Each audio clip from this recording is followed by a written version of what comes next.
बिस्मिल्लाहिर्रहमानिर्रहीम। अस्सलाम वालेकुम नाज़रीन, आप यूट्यूब चैनल देख रहे हैं। मैं इमरान खान हूँ। इमरान खान साहब के लिए पूरी दुनिया में आवाज़ उठ रही है, बैनुल-अक़वामी सतह पे रोला पड़ गया है और मैं कुछ चीज़ें आपके सामने रखता हूँ अभी। नंबर एक तो ये है कि 40 से ज़ायद मुमताज़ आलमी माहिरीन तालीम जो हैं और उनके अलावा अवामी दानिश्वरों ने और ह्यूमन राइट्स एक्टिविस्ट, इन्होंने अमेरिका, यूरोपीय यूनियन और दौलत मुश्तरका और OIC के नाम एक ख़त लिखा है। यानी ये दुनिया भर के अंदर ख़त लिखा जा रहा है। अमेरिका के नाम भी लिखा है, यूरोपीय यूनियन के नाम भी लिखा है, दौलत मुश्तरका के नाम भी लिखा है और OIC के नाम भी ये ख़त लिखा गया है। अक़वाम मुत्तहिदा को भी इसमें जो है वो मुखातिब किया गया है। इमरान खान को तिब्बी सहूलियात फ़राहम की जाए, इमरान खान साहब के ख़ानदान और डॉक्टर्स तक रसाई दी जाए और सियासी बुनियाद पर जो उनकी कैद है उससे उनको रिहाई दी जाए। अब ये आलमी सतह के बहुत सारे लोग हैं, 40 से ज़ायद लोग हैं और ये बड़े बाअसर लोग हैं दुनिया में। ह्यूमन राइट्स के हवाले से इनकी खिदमत है और इनकी खिदमत का एतराफ़ भी किया जाता है। तो ये एक डेवलपमेंट है। अब ज़्यादा डिटेल में मैं इसकी नहीं जाता, बस आप ये समझें कि दुनिया में बड़ी तेज़ी से इमरान खान के लिए आवाज़ उठना शुरू हो गई है और ये कामयाबी है इमरान खान साहब के बेटों की, उनकी बहनों की, क्योंकि वो कंटिन्यूसली एंगेजमेंट कर रहे हैं और ओवरसीज़ पाकिस्तानियों का भी इसमें एक हिस्सा है। देखिए, ये जो ओवरसीज़ पाकिस्तानियों से नफ़रत करते हैं ना सब लोग, ख़ास तौर पे पाकिस्तान की मिलिट्री एस्टेब्लिशमेंट और पाकिस्तान का जो मौजूदा रजीम है, ये नफ़रत इसीलिए करते हैं कि ओवरसीज़ पाकिस्तानी हर जगह पे इमरान खान साहब की बात करते हैं और हर जगह पे जुल्म और ज़्यादती के ख़िलाफ़ बात करते हैं। देखिए, अब ये एक मीटिंग हो रही थी और ये जिनेवा के अंदर समिट हो रहा है for human rights and democracy के ऊपर, इंसानी हकूक़ और जमहूरियत के लिए जिनेवा के अंदर एक समिट हो रहा था।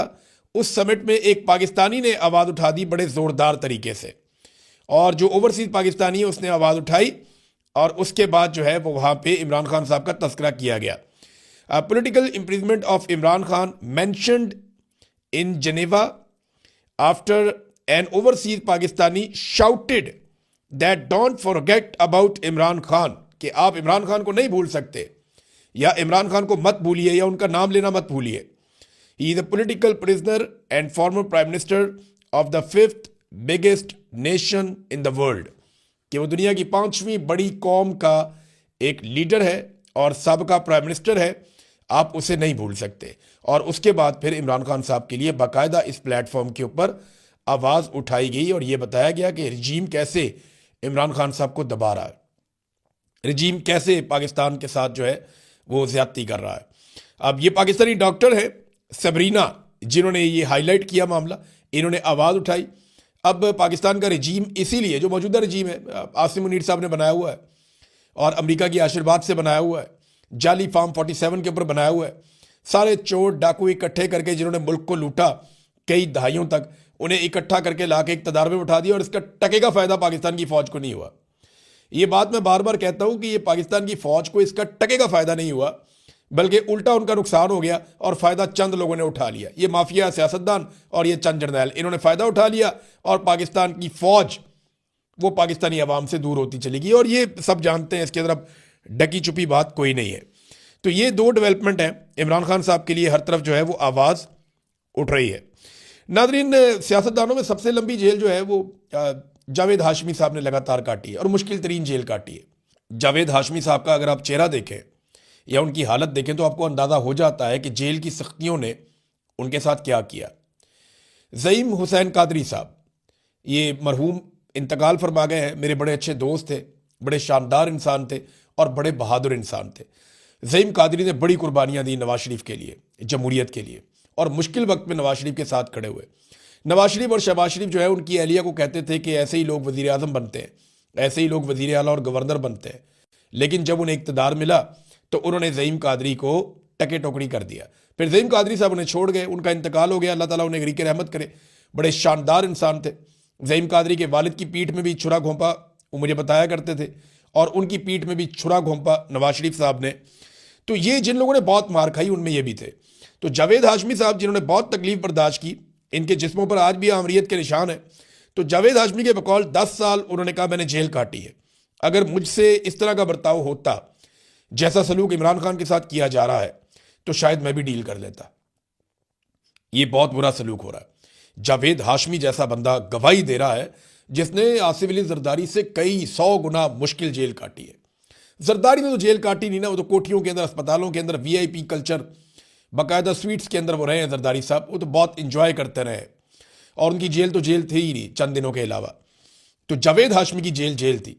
अब जरदारी साहब को जेलसी हो रही है इमरान खान से कि यार ये इतना आगे निकल गया, इतना बहादुर हो गया और हम लोग बहुत पीछे रह गए, हम जेल नहीं काट सके, इमरान खान जेल काट गया। तो जरदारी साहब की वो जेलसी अब उनके चेहरे पे, उनके रवैये में, उनकी बातों में नजर आ रही है। लेकिन जावेद हाशमी जो रियल वर्कर है, जिसने जेन्युइनली मार खाई है, जिसकी सारा पाकिस्तान गवाही देता है, वो शख्स कहता है कि इमरान खान को मुझसे भी मुश्किल हालात में रखा गया। नाज़रीन, अली अमीन गंडापुर साहब जो हैं वो अब आहिस्ता आहिस्ता शेर अफजल मरवत बनते जा रहे हैं। एक के बाद एक स्टेटमेंट उनका आता है और उनका स्टेटमेंट ज्यादातर इमरान खान साहब की फैमिली या पाकिस्तान तहरीक इंसाफ को नुकसान पहुंचाता है। यानी वो शेर अफजल मरवत ऐसे बन गए कि उन्होंने दावा कर दिया कि इमरान खान के बगैर इमरान खान से बड़े जलसे और मार्च किए हैं उन्होंने।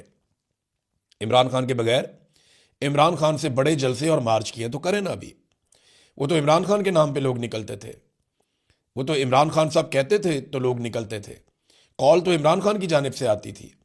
अली अमीन गंडापुर को तो आखिरी एहतजाज में लोग घसीट घसीट के लेकर जा रहे थे। अली अमीन को जान छुड़ानी मुश्किल हो गई थी, वो गाड़ियों की ब्रेकें लगाता था, लोग पीछे से धक्के मारते थे कि आगे चलो चलो एहतजाज में।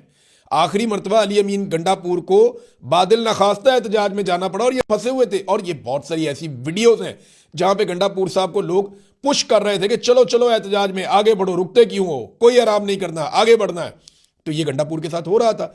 गंडापुर साहब टाइम ज़ाया कर रहे थे ताकि लोगों की तादाद कम हो जाए, मोहसिन नकवी के लिए आसानी हो जाए। लेकिन लोग जबरदस्ती गंडापुर को आगे की तरफ धकेल रहे थे और तंग आगे बुशरा बीबी फिर अली अमीन गंडापुर से काफी आगे चली गई कि ये तो आगे जाता नहीं है तो मैं तो जाऊं, कारकुनों को लेकर कम से कम मैं तो वहां पहुंचूं जो इमरान खान साहब ने कहा हुआ है। बहरहाल आहिस्ता आहिस्ता गंडापुर साहब जो है उनको आसरा तो दिया हुआ है कि वज़ीर आला बन जाएंगे खैबर पख्तूनख्वा के, लेकिन ये होना नहीं है। यहां पे 90 के करीब एमपी हैं पाकिस्तान तहरीक इंसाफ के, तो आखिरी नंबर अली अमीन गंडापुर का आएगा अगर सारे फारिग हो गए। क्योंकि अगर किसी को यह लगता है कि सुहेल अफरीदी को हटा के वो गंडापुर को बना लेंगे तो इससे दो नुकसान होंगे। एक तो गंडापुर बनेंगे भी नहीं, एक और तोहफा मिलेगा पाकिस्तान तहरीक इंसाफ की जानिब से एस्टेब्लिशमेंट को।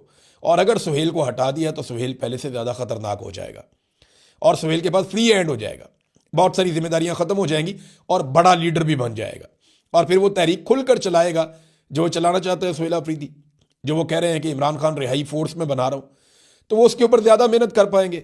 नाज़रीन, डील की बातें हो रही हैं, कभी राणा सनाउल्लाह कहते हैं, कभी अली अमीन गंडापुर कहते हैं, कभी शेर अफजल मरवत कहते हैं, कभी जावेद लतीफ़ कहते हैं, कभी कोई और लोग कहते हैं।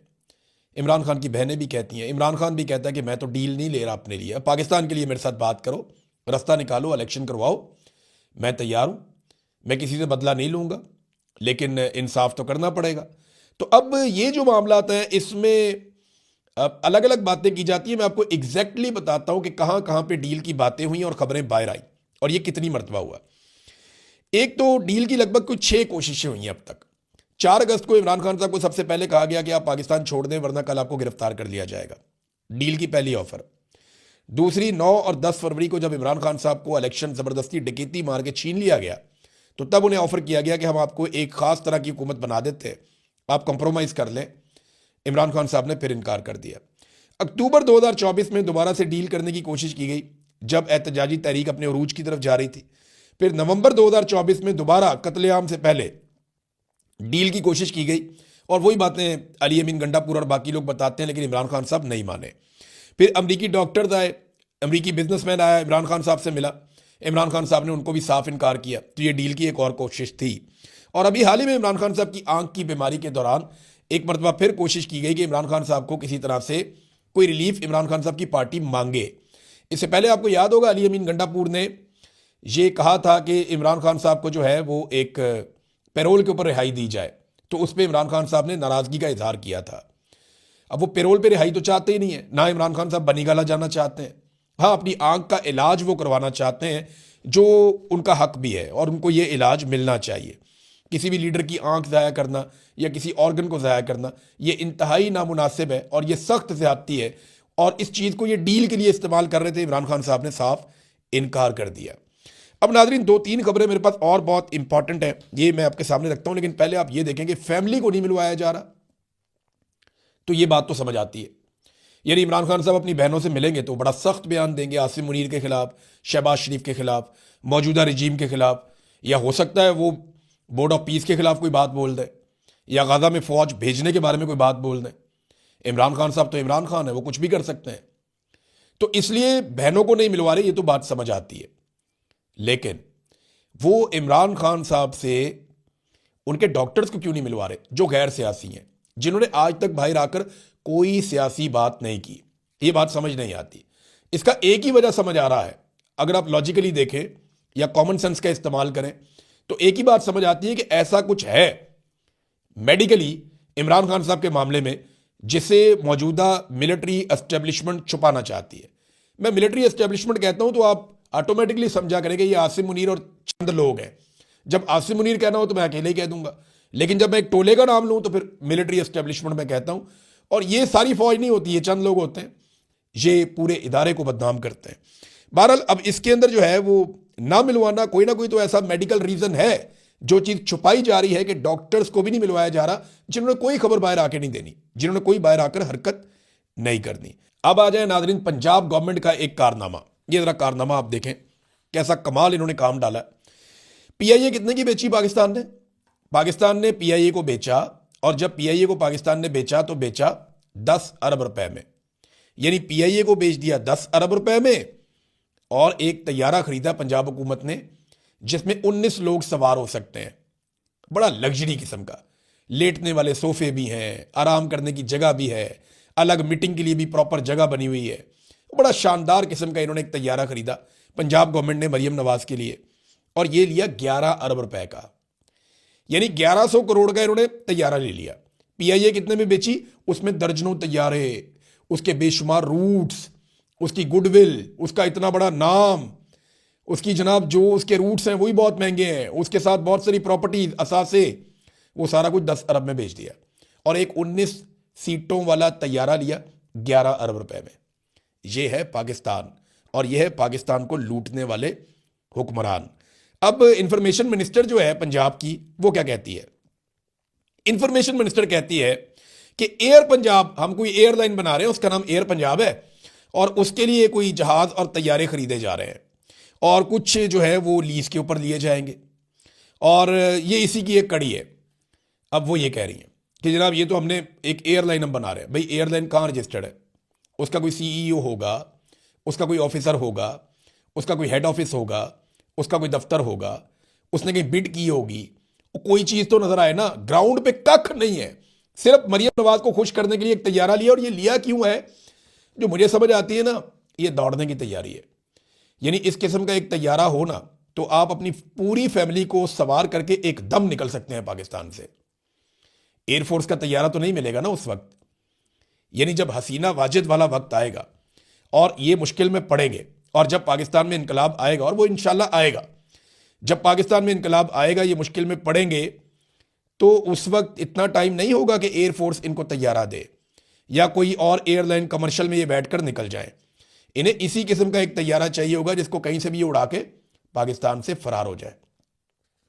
तो ये मुझे लगता है कि उस चक्कर में इन्होंने ये एक तैयारा ले लिया है जिसको ये अपने कंट्रोल में रखेंगे, और झूठ बोलते हुए इनको शर्म भी नहीं आती कि जनाब हमने तो एक एयरलाइन बना रहे हैं, एयर पंजाब। किधर भी एयर पंजाब, उसका कोई डाटा लेकर आओ। इंफॉर्मेशन मिनिस्टर जो है ना पंजाब की, उसने झूठ बोल बोल के तबाही फेरी हुई है। हर चौथे दिन इनका कोई ना कोई झूठ पकड़ा जाता है, और डिटाई के साथ एक नया झूठ बोल देते हैं। ये पिछले 8-9 महीनों के अंदर इन्होंने 900 बंदा मार दिया पंजाब के अंदर, सीसीडी ने। भाई 900 बंदा मार दिया, अंदाजा करें आप, 2000 से ज्यादा को 2500 के करीब बंदा इन्होंने टोटल मार दिया अब तक। जो कत्लेआम पंजाब के अंदर पुलिस ने ये किया ना सीसीडी ने, इसका इनके पास जवाब नहीं है। बेशुमार ऐसे लोग मार दिए जो बेगुनाह थे। यानी मावराए अदालत कत्ल करते चले जा रहे हैं, करते चलो। अदालतें बंद कर दो फिर। अगर तुमने ऐसे ही इंसानों का कत्लेआम करना है तो फिर अदालतें बंद कर दो। ये तो दुनिया में कहीं नहीं होता, दुनिया के अंदर वावेला पड़ गया। अल जजीरा ने रिपोर्ट कर दिया कि ये कर क्या रहे हैं, व्हाट्स गोइंग ऑन, ये तुम लोग क्या कर रहे हो पाकिस्तान में, अंधाधुन बंदे मार रहे हो। 900 बंदा अभी रिपोर्ट हुआ इन्होंने मारा गुज़िश्ता तकरीबन कोई 8-9 माह में। तो ये जब से मरियम नवाज की हुकूमत आई है 2 साल में, इन्होंने कुछ 2200-2300 बंदा मार दिया है। और जो बंदा इन्होंने मारा है वो उसमें सारे गुनाहगार तो नहीं हो सकते। इतना बंदा कैसे, इतने क्रिमिनल है पंजाब में, या इतनी बुरी सूरत हाल है, या वो सारे क्या इस काबिल थे कि उन्हें सजाए मौत दे दी जाती। यानी ये अजीबोगरीब किस्म के पुलिस मुकाबले हो रहे हैं और इसमें ये लोग फंसेंगे। पहले वाला आईजी भी फंसेगा, ये वाला भी फंसेगा, और ये सीसीडी वाले सारे फंसेंगे। जब भी पाकिस्तान के अंदर इनकलाब आएगा, हालात ठीक होंगे, ये सारे फंसेंगे और कोई मिलिट्री एस्टेब्लिशमेंट का बंदा इनका भार उस वक्त नहीं उठाएगा। ये बात याद रखिएगा। ये सारे मुद्दई यहीं पे मौजूद हैं। जिनके आपने बंदे मारे हैं ना, उनकी फैमिलियां यहीं पे हैं और वो कल आपसे पूछेंगे कि आपने अदालत में पेश क्यों नहीं किया और मावराए अदालत क्यों कत्ल कर दिया। बोर्ड ऑफ पीस के मामले में नाज़रीन, आज का दिन जो है वो बहुत इंपॉर्टेंट है। आज जो है वो शहबाज शरीफ साहब 19 तारीख है और अमेरिका में जब दिन शुरू होगा तो फिर आपको डेवलपमेंट पता चल जाएगी। और आज का दिन इसलिए अहम है कि बड़े लंबे अरसे से ये अनाउंस किया गया है कि आज के दिन में बड़े अहम इसके फैसले होंगे। बोर्ड ऑफ पीस में डोनाल्ड ट्रंप के फैसलों की तौसीक की जाएगी और ये बाकायदा इसहाक डार ने इसके ऊपर बयान जारी किया कि वजीर आजम गजा अमन बोर्ड इजलास में शिरकत करके सदर ट्रंप के अमन मंसूबे की हमायत करेंगे। पहले से ही कह दिया कि हम हमायत करेंगे। अमन मंसूबा है क्या, जरा गौर कीजिएगा। नंबर 1, हमास का मुकम्मल खात्मा, उसको मुकम्मल तौर पे गैर मुसल्लह करना। नंबर 2, इसराइली सरहदों की हिफाजत, इसराइलियों को मुकम्मल तौर पे महफूज करना कि उनके ऊपर कोई अटैक ना हो। और इसमें एक बात आप और जहन में रख ले कि इस पूरे प्लान में कहीं पे भी फलस्तीनी रियासत का क़याम नहीं है, तो इसकी हमायत करने शहबाज शरीफ साहब जा रहे हैं। पाकिस्तानी गवर्नमेंट के ज़राए से रॉयटर्स ने जो खबर छापी है वो खबर मैं आपके सामने रखता हूं, ये बहुत इंपॉर्टेंट है। ये है जी खबर।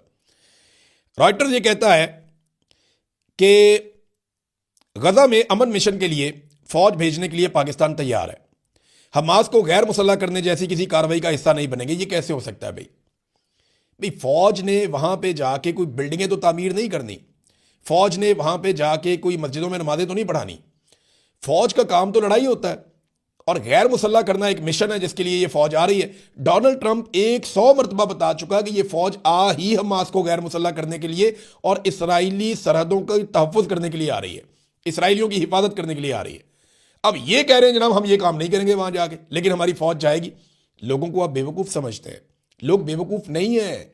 ये थोड़े अरसे में अल जज़ीरा खबरें छाप देगा, ये थोड़े अरसे में बैनुल अक़वामी मीडिया खबरें छाप देगा। वो ममालिक जिन्होंने इनकार किया है वो ममालिक सारी खबरें छाप देंगे। अब दावे ये कर रहे हैं जनाब हम डोनाल्ड ट्रंप से कोई जमानत चाहते हैं किसी बात की। भाई आइडिया ही आप लोगों का है ये। आपने खुद अमेरिका को अर्जी डाली है कि हम अपनी फौज भेजना चाहते हैं गजा में। अब जो काम करना है उसको बोले, कौम को बताएं जनाब हम जा रहे हैं हमास को गैर मुसल्लह करने के लिए, हम जा रहे हैं फलस्तीनियों से हथियार छीनने के लिए, हम जा रहे हैं जनाब के फलस्तीनियों से इसराइलियों को हम महफूज कर दें। ये काम जो आप करने जा रहे हैं, साफ बोलें कि हम ये करने जा रहे हैं, बिला वजह इधर की उधर की मारते हैं। डोनाल्ड ट्रंप ने बिल्कुल स्टेट अवे बताया है कि ये लोग क्या करने जा रहे हैं। नाज़रीन 100 से ज्यादा ममालिक ने, ये बैनुल अक़वामी तौर पर उनकी ऑर्गेनाइजेशन है, उन्होंने एक ज्वाइंट स्टेटमेंट जारी की है जिसमें इसराइल की मजम्मत की गई है और मजम्मत की गई है कि ये जो अनेक्सेशन कर रहा है, ज़बरदस्ती अपने अंदर नई बस्तियां तामीर कर रहा है, नए इलाकों को अपने अंदर शामिल कर रहा है, उसको रिजेक्ट किया है। ये जो 100 ममालिक हैं इसमें दुनिया भर के मुल्क हैं, बहुत तगड़े ममालिक हैं इसमें, और इसमें अमेरिका शामिल नहीं है लेकिन बरतानिया शामिल है, और बहुत सारे जो ममालिक हैं वो यूरोपीय ममालिक लगभग सारे, ऑलमोस्ट अफ्रीका के मुल्क, एशिया के मुल्क, बहुत सारे मुल्क इसके अंदर शामिल है और 100 से जायद मुल्क हैं। लेकिन एक खबर मैं आपको और देता हूं, ये देखें अमेरिका ने किस किस को बुलाया और कौन कौन गया। जो जा रहा है ना अमेरिका में इस कॉन्फ्रेंस के अंदर वो कौन है? अर्जेंटीना जा रहा है, इसमें आर्मीनिया जा रहा है, अजरबैजान जा रहा है, ये सेंट्रल एशिया के तकरीबन सारे मुल्क उन्होंने इकट्ठे कर लिए हैं।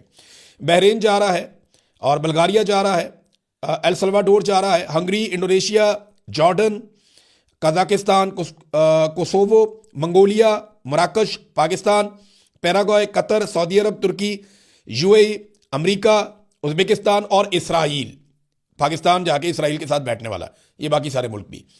अब जनाब वो कहते हैं कि जिन मुल्कों ने इस दावतनामे को कबूल नहीं किया, जो नहीं आ रहे, जरा वो मुल्क आप देखें।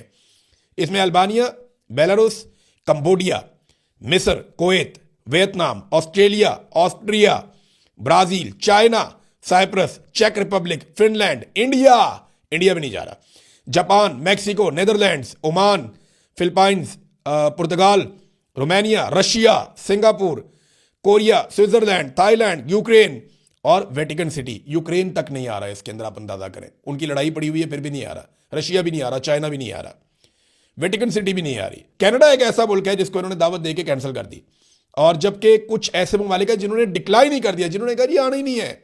ये तो वो है जिन्होंने एक्सेप्ट नहीं किया ना दावतनामा। दूसरे वो मुल्क हैं जिन्होंने कहा जी कि हमें भेजा भी तो हम भाई आ ही नहीं रहे। इन्होंने बिल्कुल इस पीस प्लान को ही मुस्तरद कर दिया। वो ममालिक कौन से हैं?